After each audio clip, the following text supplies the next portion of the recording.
That's about right, dude. It's Like what I was wanna this I thing want to called? talk to you guys about like on that like almost like basis, if you will. And this is something I was like starting to talk to Christian about as well. You know that recent study where they kind of did a test on like rat brains and found that DMT was, produced with inside of the pineal glands of rats as well. Mm. So like even though that is kind of common knowledge right now, what isn't as common knowledge is the fact that DMT was produced in like about half to 70% of the amount of levels of serotonin and equal to or more than dopamine. Wait, is this in rats? This is in most mammals, dude, and probably within us as well, dude. So you're telling We me have, yep, that our brain has the capacity to produce more DMT molecules than dopamine. dopamine, and it consciously does, dude. And what that means for the way that we perceive our Holy realities, fuck! yeah, yeah, So you're I know. wait. We are constantly producing more DMT than dopamine. Yep, and we can produce even more than that as well, dude. Like I believe now, like consciously and constantly, that I can get to the point where I can have like a 1-to-1 serotonin to DMT ratio, dude. And I feel like that's going to be the ideal. Oh my god! That means that at every given time your brain's tripping the fuck Johan. out Yep, on DMT. non-stop, dude. John, not take this as fact. No, Dude. I will This go is do scientific research. evidence, Christian. This is what has been Evidence. proven, dude. Scientific We literally evidence. took the liquid from the brains of live rats and then had it under electron microscopy to identify what chemicals was found in that brain fluid.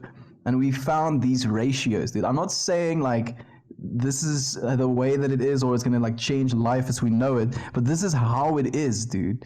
The fact that DMT, because the initial understanding was that sure, DMT is produced endogenously, but it's produced at so little levels that it's not really, doing anything to our consciousness. Us knowing what DMT is and what it can do to your consciousness, on top of that, having so much dopamine in our brain that it's equivalent to the levels of serotonin being produced in our brains, something that is literally essential to our like way of living. Like that is, even if it does absolutely nothing, that is crazy. And I want you, yeah, dude. Oh, Papa, why are you Be being like that? I feel the don't be very careful speech coming. Oh, it's coming, my bro. Be No, it's very good. careful. Those for you out there. Be very, very, very, very, very, very, very, very, very, very, very, very, very, very, very, very, very, very, very careful. So, dude, like, if I'm suggesting anything, I'm suggesting that our bodies already have the capacity to produce these things. And we already know we have the ability to upregulate and downregulate gene expressions. So, like, we are going to really need to come to the point where, with our own bodies, with our own consciousnesses, we can produce an experience that is of like a higher frequency. We're already tuning into that higher frequency. Like what I'm really curious about is about the individual concentrations of each and every single person, dude. You know how much information you'd be able to deduct from just knowing that? Like that is what baffles my mind right now.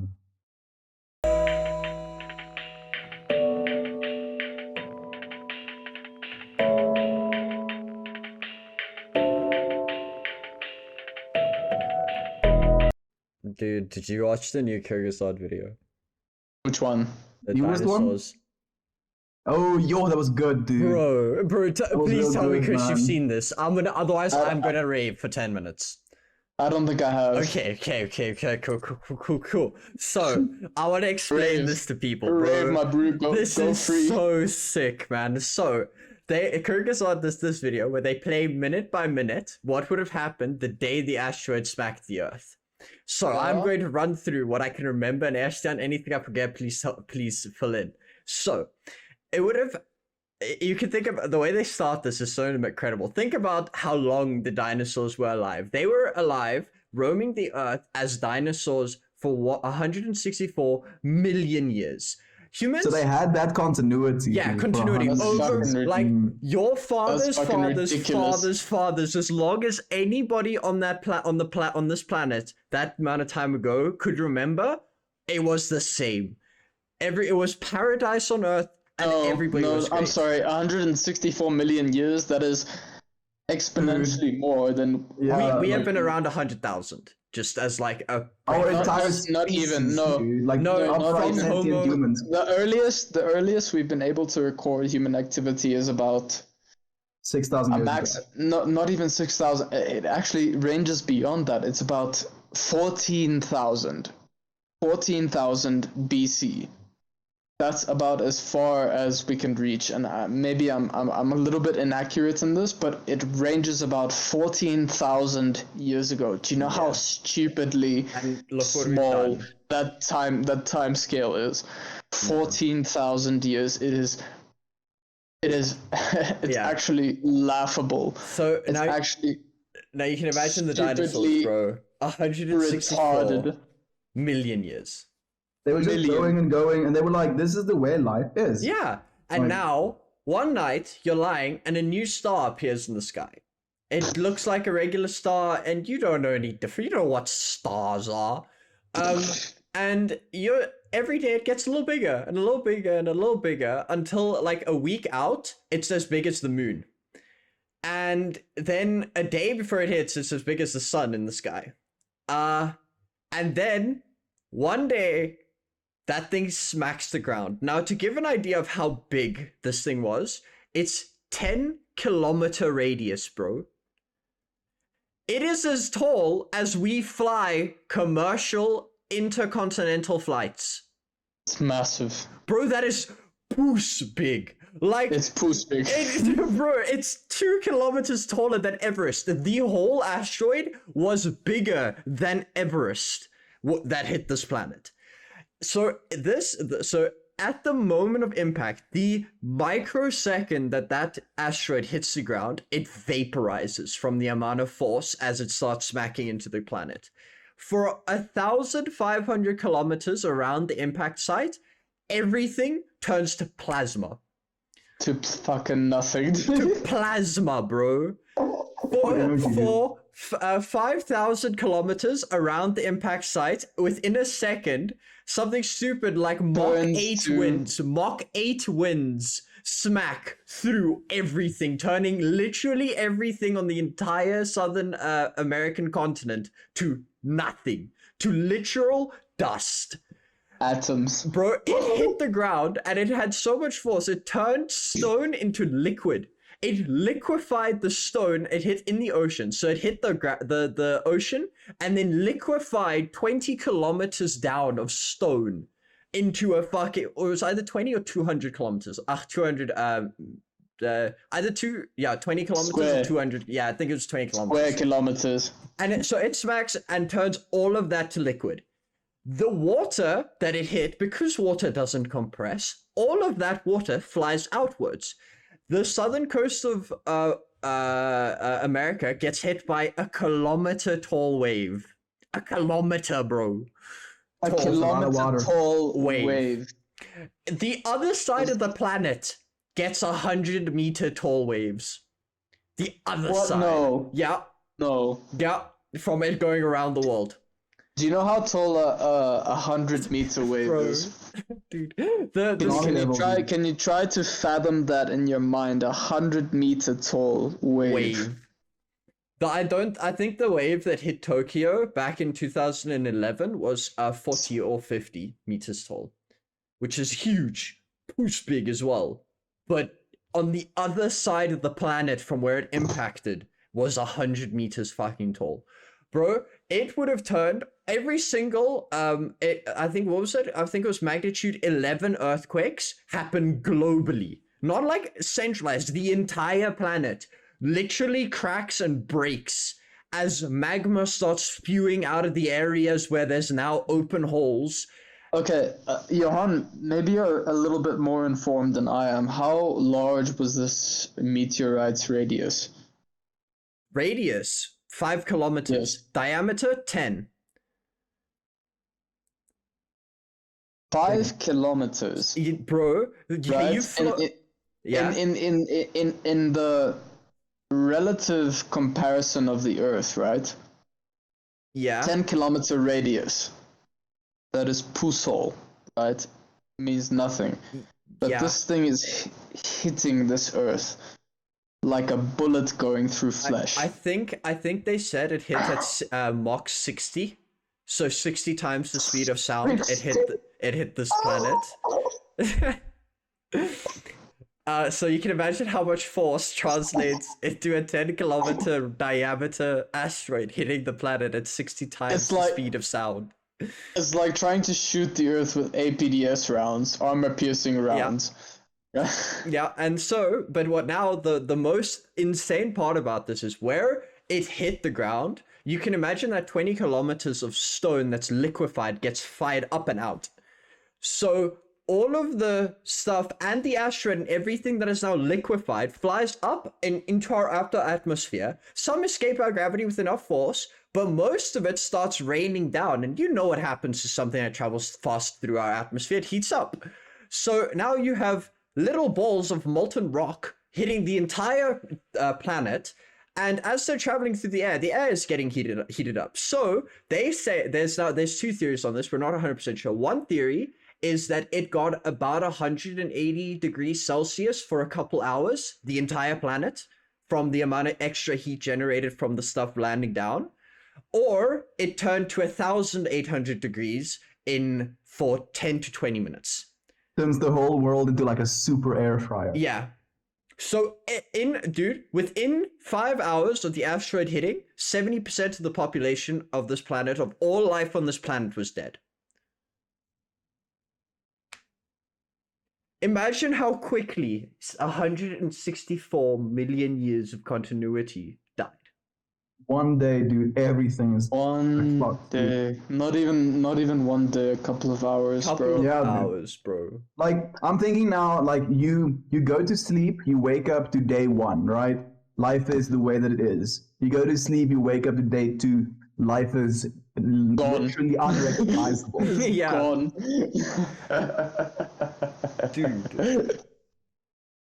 Gone. Like, it's just... Gone. That is... Where is your god now, bro? Where is it, bro? Where is your god dude, now? if that didn't happen, like, we wouldn't have had little freaking mammals hiding in little holes and surviving this stuff, and we wouldn't have been us. So this is literally divine intervention at the best. I'm almost 100%. Sorry to say this. I'm almost 100% convinced rats are going to replace us, bro. Have you not played have you never seen the Fantasy Warhammer? Skaven. Have you not seen Guardian's Guide to the Galaxy? Oh, not Guardian's Guide. The Hitchhiker's Guide to the Galaxy, dude. Rats have always ruled the universe, dude. Rats are going to replace us, dude. They are the ultimate life form, my dude. They're like cockroaches, almost. Cockroaches are actually the next level to rats. Nah, dude, the tardigrade. It's my Tardigrades, man. Tardigrades, bro, can survive. He just dehydrates himself when he doesn't have water, dude. Like, he's chill. Yeah. Turns into a raisin for like years. It's like, oh wait, I'm raisin. It can go for like 100 years without water, or something stupid like that, and it can survive in 1,800 degree weather.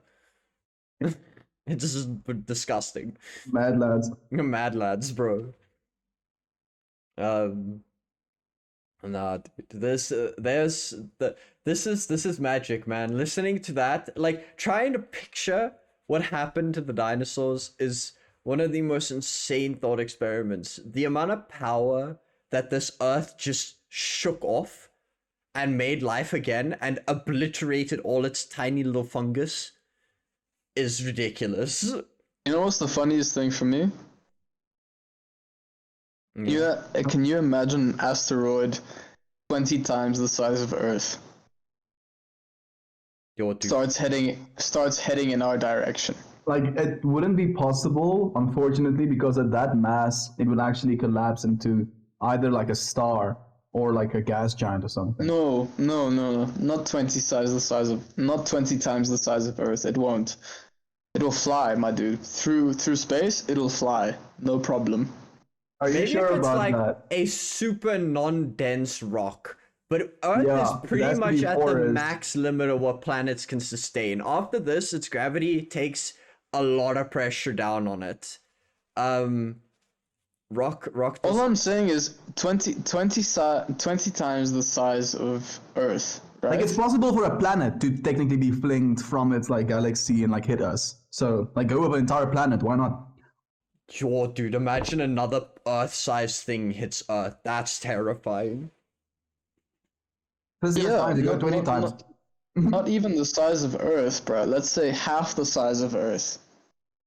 A quarter of the size of Earth. That's That extinction. thing will obliterate us and destroy the whole of Earth as we know it. The funniest thing about space is it's incredibly unlikely. Yeah, dude, space is so big.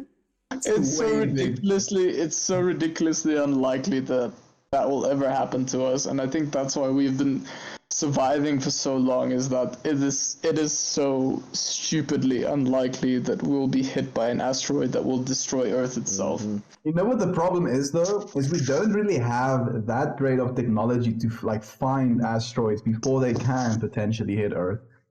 Yeah, Like, the dude, thing how is, do you scan for if it it? comes from the like the sun's direction, we quite literally won't see it until it's too late. That's the thing as well, dude. Like we've again, so like basically this Kirksazar video just kind of makes like a wake up call to us and our propensity to get kind of like used to the continuity that we've experienced in our own lives. Like we wake up every day and things are the way that they are, and we kind of accept that this is the way that life is. Like, right? Life has always been this way. But the dinosaurs thought that as well, and they've had that continuity for millions of years. Like we're getting close to like maybe like a percentage, like maybe like a tenth of a percentage of the life that they've lived or the continuity that they had. And if we get so ingrained in our own little like pads and thinking like, oh, this is the way Egotism. life is, we don't challenge things. Ego, Yeah, dude. ego, bro. Ego. We can't get complacent. We think we're the ultimate answer, bro. What differentiates us from the T-Rex? Dude, the T-Rex had the life, bro. The gentle giants, brontosaurs, and those, they literally had paradise. And that was there's very, very little difference between us and them. Like, really, They were honestly. so big though. What the fuck? Dude, they were so big. But that's Why were they because so big? it's really cool because there was a lot more oxygen. So plants got bigger so they could eat more, so they could sustain bigger masses.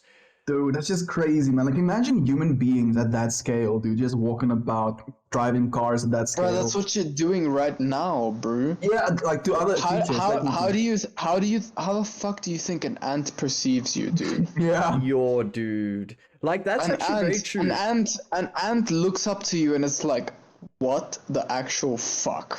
Yeah. What the actual living fuck is that fucking thing? Yeah, and then it steps on you and you're fucked. I'm not even the size of like a quarter of its fingertip, dude. Yes. Yeah, dude, that's terrifying. Retarded. Hey, like, it's retarded. You know, one thing I'm infinitely grateful for is that insects are not our size. Dude, dinosaur they are not- insects are terrifying. They're not. Imagine a spider that is your size, my dude. Bro, dragonflies would carry away sheep. That's how big dragonflies used to be. No, Johan. Oh, that's so cute. A dragonfly carrying off a sheep. That's so cute, my dude. A spider that is your size, your mass, and your weight. That thing will rip you the fuck shreds. apart into You guys nothing. know there is a spider that actually spins a web and holds it between his legs, and then when something passes under it, it like entangles it, throws the web over it. Yeah, So I'm imagining a spider like that, the size of a human, dude. That terrifies. No, that's it, bro. Look, I think there's a very good reason why most people, or why there's a natural instinct to be scared of spiders. Yeah, they're venomous. We all know they're venomous, you know, you need to be careful of them. But there's something innately terrifying about spiders and how efficient they are as killers. It is Bro, a insane. black widow. How big is a black widow? Yo, dude, it's about the it's your size of pinky. your thumbnail. Yeah. It's the size of your thumbnail, right? That thing will bite you and you will fucking die. Yeah, you will die. That thing's the size of your thumbnail. It'll bite you and you will die, dude. Imagine that thing the size of a dog. Like it's Nah, bro, that's that thing is size of a cow, you know, dude. it would be walking around at all times with 12 gauges. At all times. Dude, you think your 12 gauge gonna do something to that thing? Yes. No, okay, Dude. fine. We will step it up a notch. I'm sorry. so I'm We sorry. will sorry. step it up a No. notch. Johan, Armor Johan, I'm piercing, sorry. incendiary, high No. explosive, Doesn't 5.56. matter. It doesn't matter. That thing has a chitinous hide of 8 legs. insectual Dude. predominance. Fine. That thing was built to think resist tanks could fight it, bulletproof though. shit, my dude. I think Dude, it's and the best part about it, like if I was a spider in that size, humans are like snacks, dude. Damn, Yeah. humans would be so good as a spider if I'm that size, man. Because we're Johan- kind of slow. Like Johan, you're not even a 5-inch steak to the spider. You're a pack of chips. pack of chips. Dude. It sits down on Okay. the couch, dude. You're the pre-meal or the dessert, my dude. You're the creme brulee or the packet of salt and vinegar chips for this damn thing. It doesn't care about your damn size. Wait. This thing is so damn powerful have- that it'll eat you up in a single gulp. Like it's not even fucking funny. Did I ever How play your retardedly song? powerful. If we were to compare ourselves, right, to insects. If insects were as intelligent as we are as human beings, everything would be fucked. Because these things have an exoskeleton that is resistant to most things in the fucking universe. In comparison, my dude, to the fucking minute scale Yeah. that they are at right now. If we were to amp them up to the scale that we are at right now, they'd be bulletproof. Yup. Do you know what it means to be bulletproof, my dude? Yeah, that's terrifying. Dude, just think about the difference between poking a knife at a person and poking a knife at something that has a skeleton. Yeah, that, it's dude. like, think. exactly, like just that and so. Nah, dude, no way I'd fight it with a knife. Well, do you know what's But the we worst can- thing? Humans would figure out a way. I'm sorry. We would. I don't know what it would be, but we'll We'd figure kill them, something yeah. out. We're just- Flamethrowers, bro. Flammenwaffe. Yeah. Flammenwaffers. Flammenwaffe. Yeah, we would, bruh, but how fucked up would it be? We launch a fucking rocket launcher at this damn insect, right? It hits this thing, Arachnoid, makes it- technically. and it makes a tiny little dent against this exoskeleton. Cook it. That's I don't- my answer. I don't know about you, but I'd shit my pants in that instance. Flammenwaffe, bro. How do you fight something that is permanently in a metal, or not a metal, permanently in a shell. bro? You heat cook it. it. You cook it from the inside out, bro. You heat up its shield until what is it gonna do? It can't dissipate that heat. You'd be surprised. Yourself a big bowl of steamy spider guts, kids. Eat up. You need your you need your juices, That's funny. I'll be right back. 2 seconds. dude. Like the crazy part about all of this stuff to me is just the fact that we as human beings think of this stuff, dude. Like what is that, bro? Like why? Why even? Like it doesn't really necessarily serve, in my opinion, an evolutionary function, because now we're like planning or speculating these insects at this scale. Is it in a way trying to survive something that could potentially, like maybe we're like young kids, right? And we're sharing these ideas, maybe talking about these spiders out there in the world, being scared of these scale things, you know, if the inevitability that they might never be out there in the world, we still now have prepared ourselves in some psychological way for the inevitability of meeting these things that might be scary.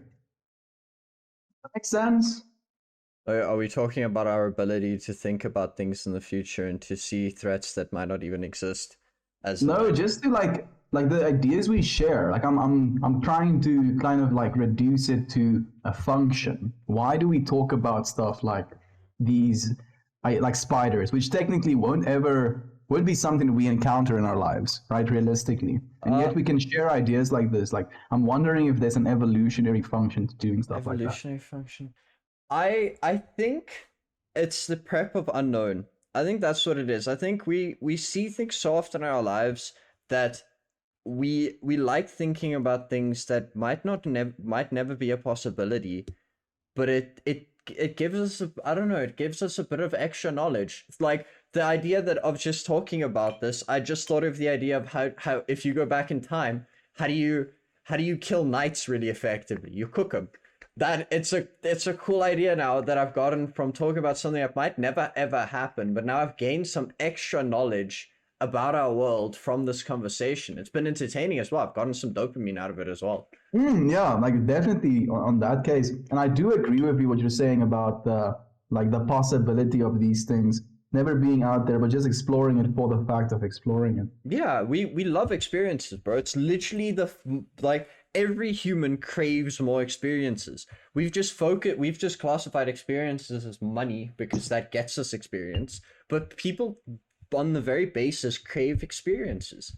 You want to go do things, you want to go travel the world, you want to have kids, you want to experience this food. So I think talking about experiences is a big part of our lives. Enhances and expands our perspective, dude. Yeah, dude, it expands consciousness. Like you learn these things that might never be.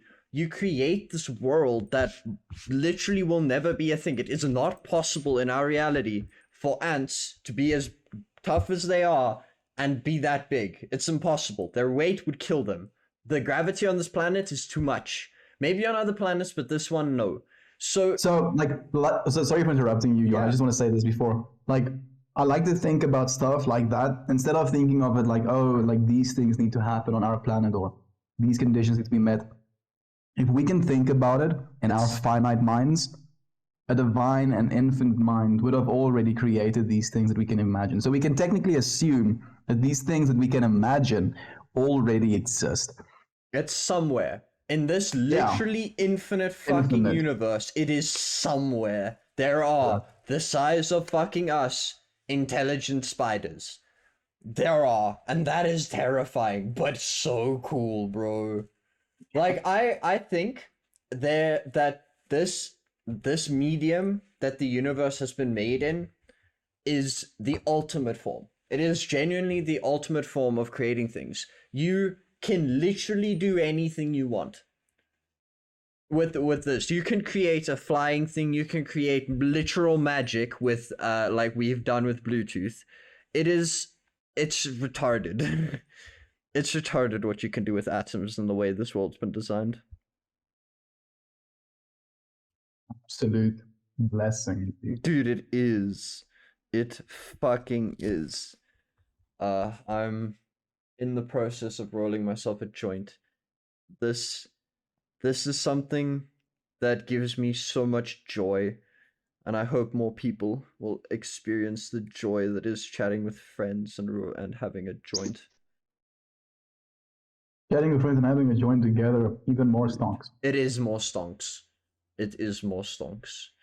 I find it so interesting how it's not a craving, it's just how much conversation there is without you even knowing it's conversation. About what I mean by that is when you're sitting and actually talking with people face to face, none of us really intricately know human behavior. I don't think any of us have studied it. You've maybe seen some videos talking about subtle things that we do while we communicate and stuff like that, but none of us really know it. But everybody likes talking in person more. I've done a bit of like studying on that field actually, Johan. Have you? Like Okay. yeah, like especially when it comes to like understanding social interactions and social situations and how you're supposed to be interacting with people based on how they're behaving, almost like how they're carrying themselves with their body language. Like I have done a bit of studying with that stuff, but and like this is something I was thinking about as well. Even though we can like have real genuine conversations over the like in quotation marks phone like this, over the internet like this, it like there's still an element to human communication that comes from facial expression, the way we move our body while we're talking about these things. And that makes a big difference just in the amount of information, quite literally, you're receiving from the conversation. Yeah, I agree. And that's the exact point that I'm trying to make. You like me, who hasn't studied it, can't consciously put my finger to the stuff that you can, because you know it is there. But subconsciously, I'm looking at this person that I'm talking about and noticing that your eyes are not looking at mine. I'm not picking that up consciously because I don't know to look for it. But my brain is, the subconscious isn't. So you gain more or less enjoyment out of talking to people in person. And I find that so cool. I wonder where that knowledge comes from, because it's a priori knowledge, and I don't know how, I don't know, like we've talked about how we gain knowledge, and a priori knowledge is knowledge that we kind of just infer from the world. It's based off deduction, but we subconsciously do it. It's not a conscious act, and that's so cool. You see, for me, what's cool about that as well is the fact that we can become conscious of these things. Mm-hmm. You know, where, like, how much, like, this is just one facet of that, like, knowing there are these things, but not being consciously, like, actively participating in that awareness of it. Mm-hmm. Like, how far does that actually go, dude? Infinite. What if we're like, yeah, exactly, dude, quite literally infinite. There's like this infinite world of experience happening right now, right here in front of our eyes, but we're just completely tuned out to it. So we think of it as like, oh, look at this basic kind of like, in quotation mark, boring world. But we're just filtering out so much of it. So did you, Estian or Chris, because I sent both, did either of you continue watching that Science and Spirituality podcast? The one that you sent on the one I sent of the two guys, the one I didn't listen to much of it, dude. Okay. I'm gonna be honest. Do not worry about it. But there's this one part that they were talking about it. So in your so you guys know that your cortex that does all of your sensory information is located quite far back in your brain, like it's near your spinal column. Your eyes actually send all of its signal through your brain to the back to be interpreted, and then it gets sent forward out again. But what's really cool is I can't remember the name of what this is called. I'll Google it after I've talked. But basically, this is the part of your brain that's responsible for filtering information out, and it is designed to filter information out that you consciously want to look at, because there's too much. Like you said, there's infinity happening in front of us. There's infinite sensations hitting our brain at all times, and our brain has 5 petabytes of data, but it can't process all of that, not at once. That's why why you can get mental overloads. Like, too much stimulus can be bad. So your brain sits there filtering all the stimulus into only what you really need at the moment. So literally focusing your attention on something will increase the amount of neurons the amount of information that your brain filters to your consciousness, rather than and that's cool, the fact that you can consciously pick what your brain needs to filter. That's about right, dude. It's like I want to talk to you guys about, like, on that, like, almost like basis, if you will. And this is something I was like starting to talk to Christian about as well. You know that recent study where they kind of did a test on like rat brains and found that DMT was, produced with inside of the pineal glands of rats as well. Mm-hmm.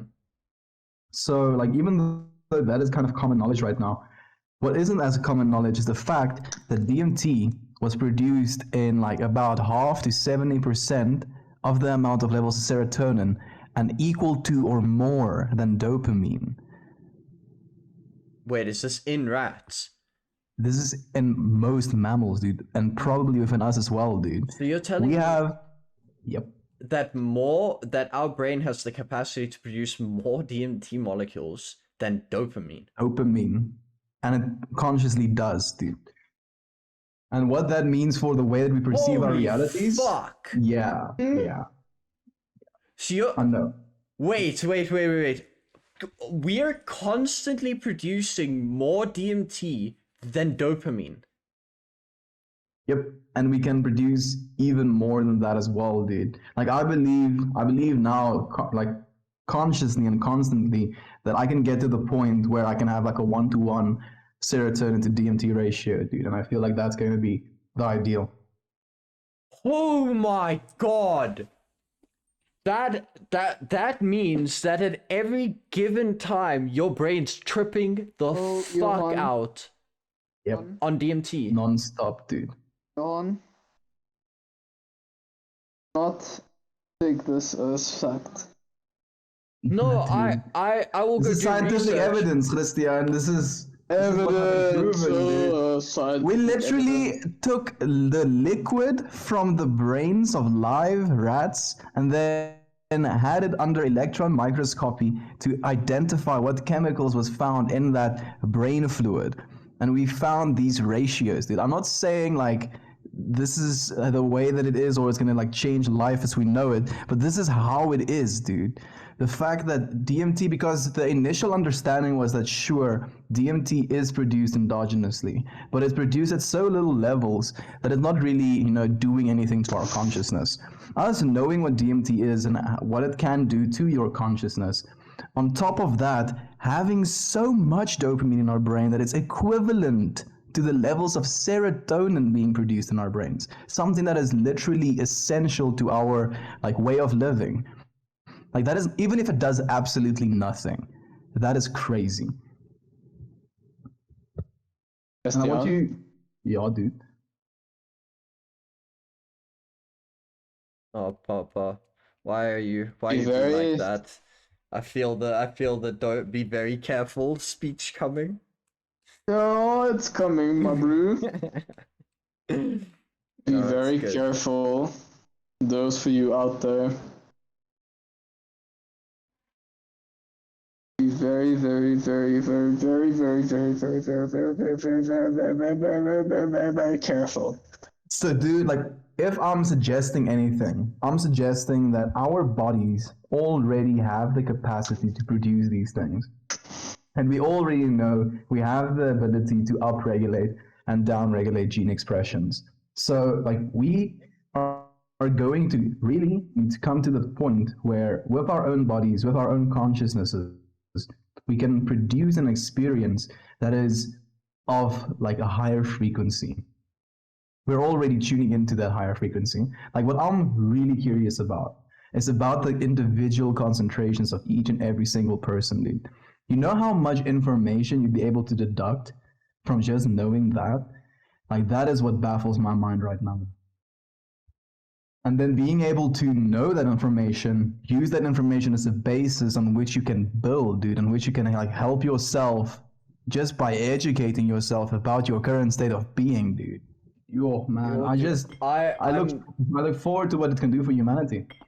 Dude, like, okay, I am not saying in any regard that anybody, just because we found this information, should go on a like 12-day DMT binge. That's stupid. Yeah, no. Please don't do that. Like, If you want to try DMT, try and produce it with your own brain. Yeah. That is at most what we're suggesting. bro, yeah, like at most try and see it as a thing that your brain can produce it, and you can regulate your genes.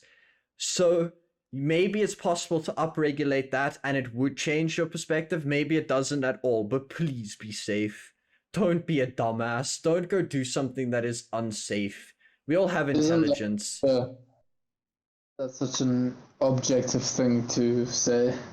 It is, bro. Everybody be safe. When I say be safe, don't get yourself killed. Do not get yourself to a point where your body and mind are not at a good state. At a place where you are happy, where you where you are who you need to be where you are alive. That is don't do something that is stupid. I know these are blanket terms, but there's this innate ability of us to know what is stupid and not. No. Yes, there is, absolutely. No, there isn't. I disagree with you. Disagree with you because wherever you are in space and time, such a niche little tiny perspective you cannot possibly compare to anything else. Wherever you are in life, for God's sake, be careful. Be so damn careful. You cannot compare it to anybody else's experience. You can only compare it to yourself. Yeah. I will agree with you there. I will. And you can only be as safe as your knowledge of experiences in this world allows. I will Can- give that. There's All you can do is live All- the immediate all it felt fact of takes- your experience. All it takes is one little atom to tip the balance. One little atom. Tip the Dude, balance. I mean, like From when we're sanity- tasting sour, dude, or like salt, we're literally sucking ions into our tongues, dude. That's how we know that we're tasting salt. Like this is what's constantly happening to us. all And it like, takes a little atom to tip that balance from sanity to insanity. So you have to be intelligent enough to know what is your own balance. that I agree. That's why I use blanket terms when I use safe, because I can't relate my experiences to you.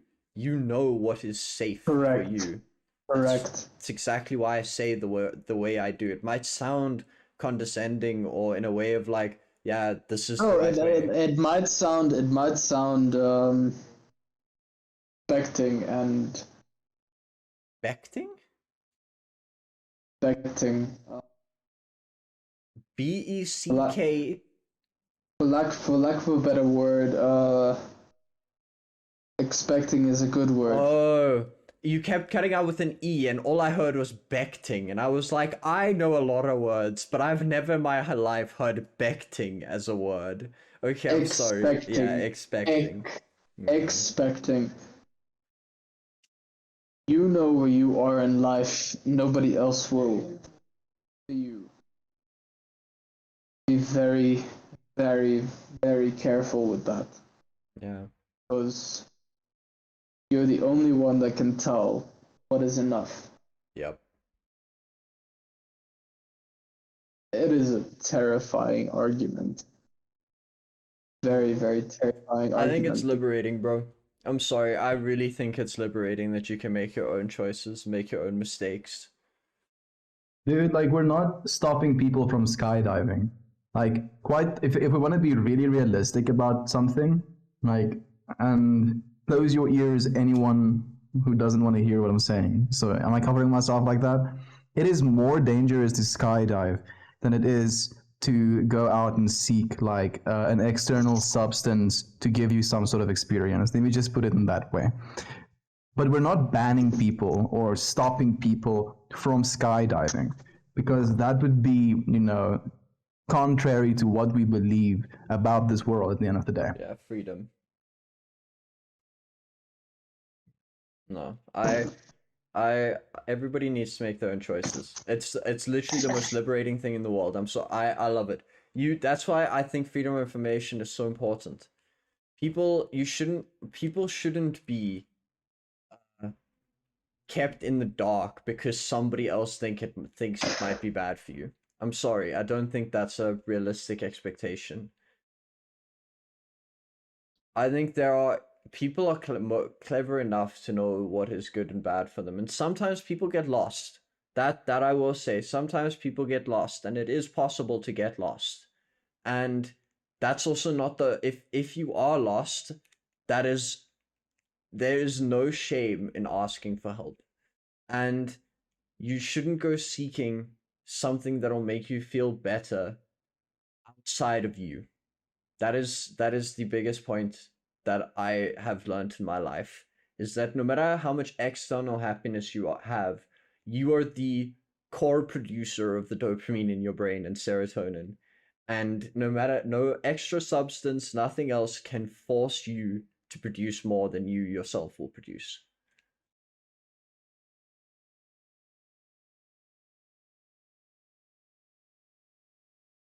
The way that I feel about it, and like if you actually watch this like YouTube link that I sent, and if you want to understand more about this, like I'd highly recommend that you watch this.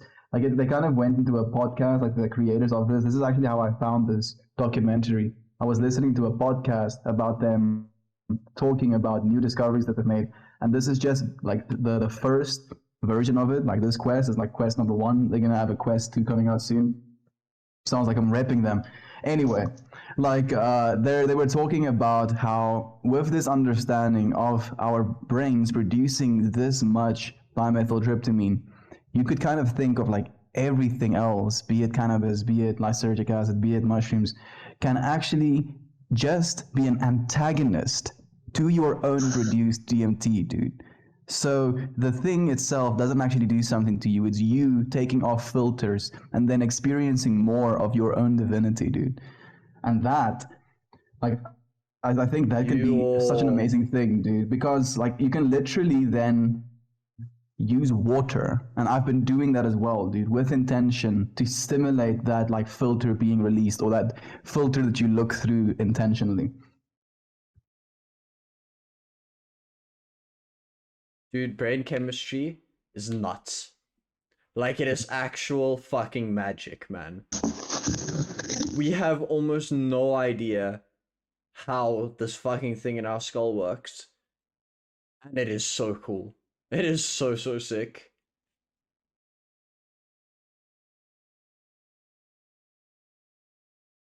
Damn, bro. It trips me out, man. Dude, it does. It does. There's so Just many, so much. dude, there's so much. There's so many new things to still learn. There's so much to still learn.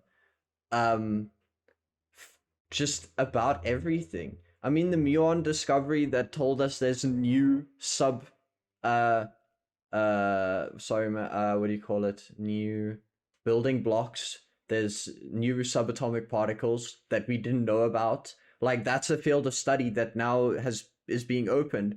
There are more parts to this universe that we've never seen before, or we don't even know where to start looking for them. We thought we found everything. We just know the math doesn't make sense. So now we need to go on a quest to find a new element, a literal new building block to the universe. And that's the level where we've gotten. As in what is I know Krugerzad has a video, has a poster that was 2020 is the year 12,020. This is the 12,021st year. I think 12,000 years ago is the cutoff date of where we can actually prove human existence. Now, in 12,000 years, we have figured out, I want to say, sizable amount of information. It's maybe not in the grand scheme, but what we actually have discovered comparatively to what we know of what other animals have discovered. As compared to the dinosaurs, Yeah, dude, bro. 106 million years of like continuity, and they didn't even get close. No, dude, to what they didn't we know even now. try. Let alone get close. They were content. We were like, no, we this is cool, bro. Look, I have a spear. Huh. Look, it flies. But it doesn't fly good. I want to make it fly better. So let's figure out how to make it fly better. And that mentality has gotten us to where we are now. And we're ridiculously clever. It is actually insane to me how much information processing our brains have accomplished to evolve to in such a short amount of time. I wonder what drove it. Because if consciousness develops over time, why did ours ramp so quickly? Where was the turning point? Where was the point? Was it writing? Was it communication? There had to have been something in human evolution that caused this flick of a switch. Dude, you know what I think it is? Hmm? The stoned ape theory. Yeah, the shrooms and uh Just shrooms, dude. Like human beings eating mushrooms, bro. Like it's already been proven that that stuff can like cause vasodilation in your brain, dude. So and like yeah, which to it blood leads, vessels open up, more blood flows. yeah, it also It's causes and stimulates neural pathway growth. growth.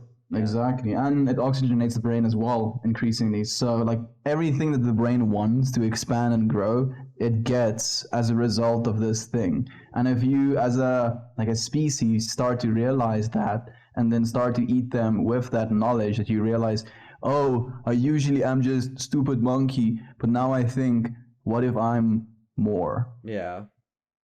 And then it's like, oh shit. Yeah. The realizations, those mind-bending epiphanies. Yep, they're realizing that you can't stop realizing that you can't stop realizing that you can't stop realizing, dude. Because even if you were primitive, you also realized things. Like, Yeah. be it I'm hungry, I realize food in my mouth. That's like what you kind of went out and did in your world. And realizing that there is even more impact to that.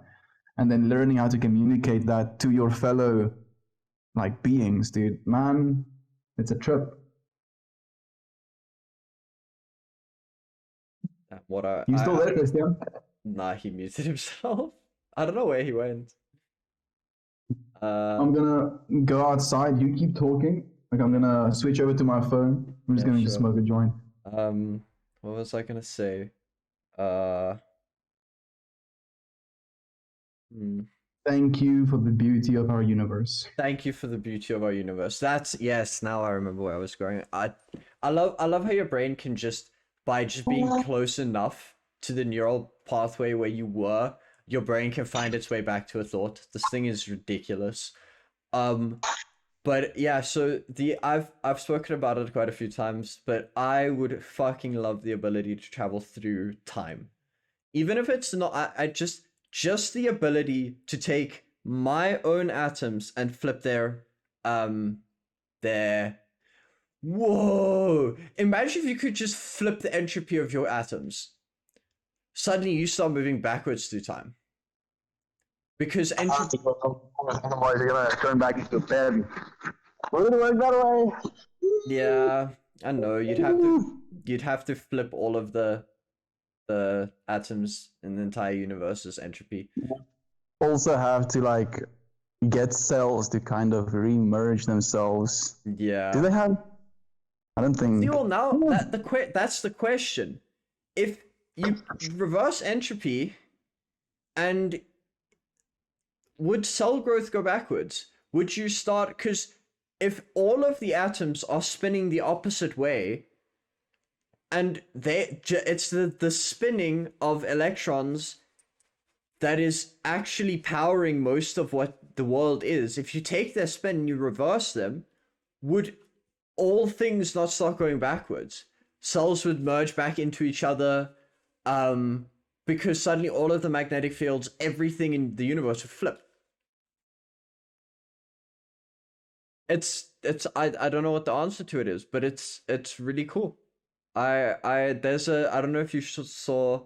I know Tenet isn't to the people that know about that show. It's exactly what we're talking about now. But yeah, it's not the greatest show, but it's a pretty cool thought experiment on how the universe would work if entropy flipped. Come again? What's the show called? It's called Tenet. It's a movie. Tenet. Tenet. So it explores this idea, and then what happens in the movie? Basically, actually, the movie is about they find a way, or they find a piece of stone or wall that somehow flips the entropy of anything shot into it. So they shot a bullet into it, and then suddenly the bullet flew back into the gun. And you can now that bullet's entropy is reversed. So if you throw it on the table, you can pick it up again without touching it because its entropy would reverse it and it would go the opposite way of gravity.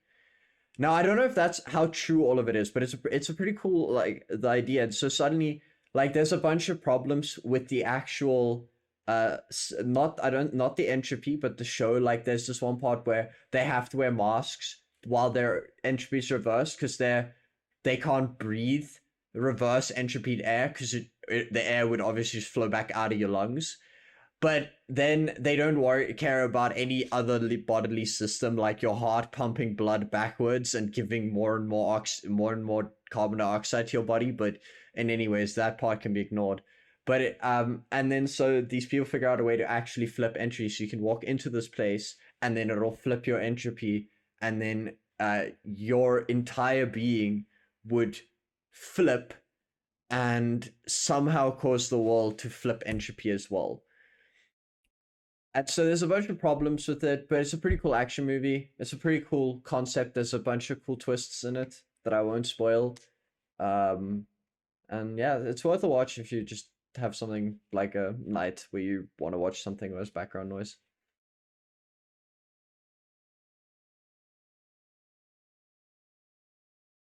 I like movies, man. Sorry, it's called Ten, right? And that's man. I don't think I've ever even like seen the trailer for it, man. Dude, it was one of those shows that spontaneously appeared on Netflix without really. I remember seeing a trailer for it back in like 2017 and then never heard about it again, and then it came out in the middle of the pandemic, so it just kind of flew under the radar. Alright. Yeah, rip, bro. I feel bad for the movies that are currently coming out with the time we have, because they're taking so many L's because they can't do box office releases. They have to release online. I think there's some bonuses to releasing online, but I think the just rush that is always there for new movies has now kind of seen the end up until COVID is gone. So some movies are tanking and not getting sequels that might have deserved. Dude, like, really? Actually, when I was in China, I saw like 3 big cinemas close completely. I think the industry as a whole is like on its last legs, man. Because realistically, it's a lot more convenient to watch a movie at home. Like if you want to do it with friends, you can like watch it with friends as well. You can cook for yourself. You can have your own snacks. You can like have a blanket. You can watch your movie naked if you want to. Dude, it doesn't cost anything pretty much. It's just your electricity. It's not 500 Rand. Exactly, dude, because it becomes a very expensive habit as well, because now you're going to the movies, you're paying like $120 per person for a ticket, where you usually like pay maybe like $10 for the movie these days or whatever. And then like you pay for like popcorn, and then you're getting like some candies, and then this and then that, and then by the end of it, it becomes quite an expensive trip. And people like quite literally are becoming more money conscious as well, especially with the epidemic again, dude. Yeah, dude. I think this epidemic has had. Wow, that sucks to say, but this pandemic is very much like World War II for the 1900s. It sucks, donkey dick, but it is bringing about technological change that would not have been seen if it wasn't here. Like the rush for online work, the rush for implementing new features, better internet, Starlink getting way more funding because people need actual internet, Zoom calls. There's so much tech that's come out of this horrible situation that's a pretty decent silver lining.